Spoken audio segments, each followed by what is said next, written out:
Welcome to English education hub Othello पार हमारी series में आपका फिर से स्वागत है। आज हम डाइव कर रहे हैं एक्ट 3 में और यकीन मानिए यही वो एक्ट है जिसे प्ले का टर्निंग पॉइंट कहा जाता है, जहां से ट्रेजेडी असल में अपना रूप लेना शुरू करती है।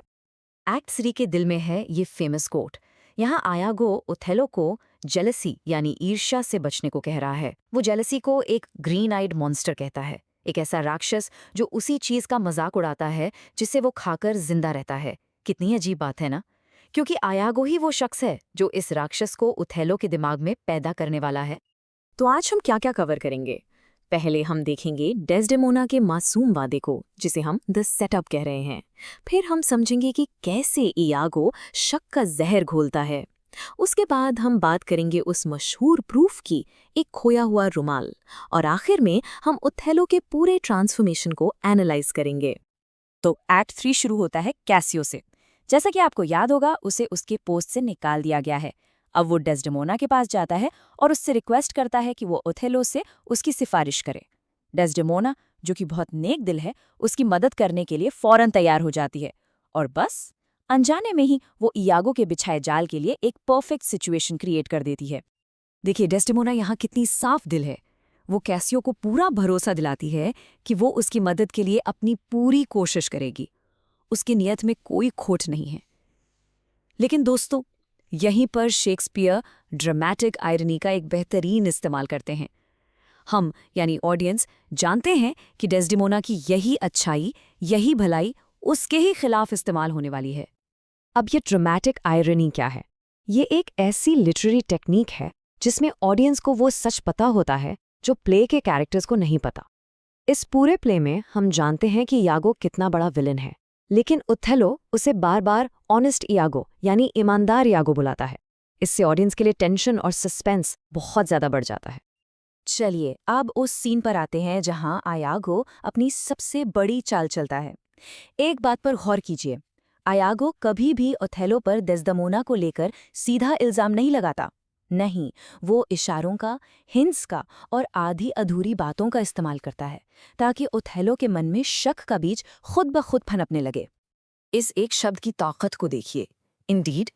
जब ओथेलो देखता है कि कैसियो डेस्डेमोना से बात करके चुपके से निकल रहा है, वो यागो से पूछता है, क्या वो कैसियो था? इयागो सीधा हाँ कह सकता था, लेकिन वो कहता है इंडीड, यानी सच में। बस ये एक सवाल ओथेलो को ये सोचने पर मजबूर कर देता है कि जो उसने अभी अभी देखा, कहीं उसमें कुछ गड़बड़ तो नहीं थी। यागो की टेक्निक यहाँ और भी ब्रिलियंट हो जाती है। ओथेलो कहता है कि कैसियो तो एक ईमानदार आदमी है। यागो इसकी बात को काटता नहीं है, बल्कि ओथेलो के ही शब्द हॉनेस्ट को एक सवाल बनाकर लौटा देता है। Honest my Lord. इससे वो सीधे तौर पर कैसियो को बुरा नहीं कह रहा, बल्कि वो ओथेलो को उसके अपने जजमेंट पर शक करने के लिए उकसा रहा है। Mind games, you see. तो अब बारी आती है उस चीज की जो इस पूरी ट्रेजेडी के सेंटर में है, रुमाल।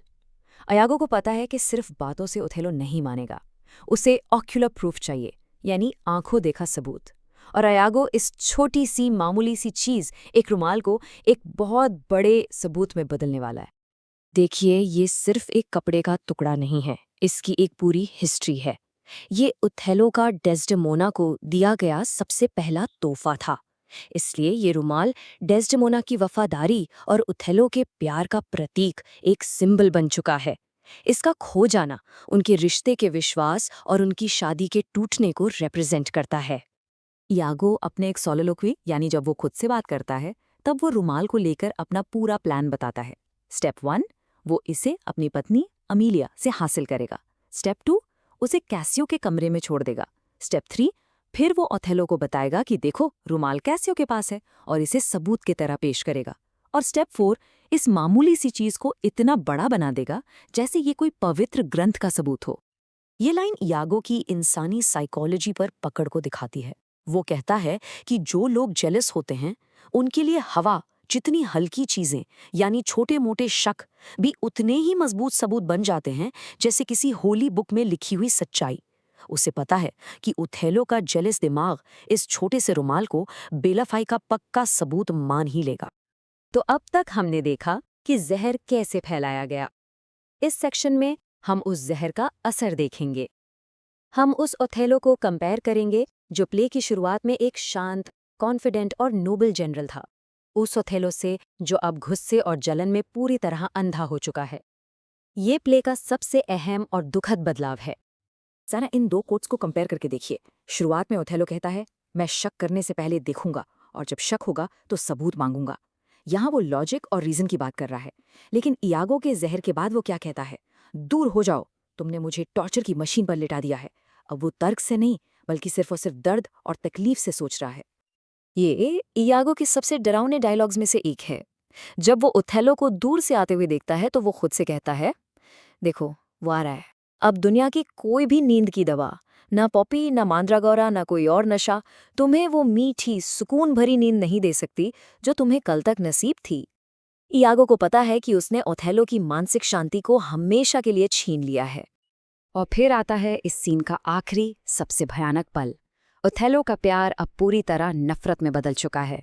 वो इयागो के साथ अपने घुटनों पर झुकता है और डेस्डेमोना और कैसियस से खूनी बदला लेने की कसम खाता है।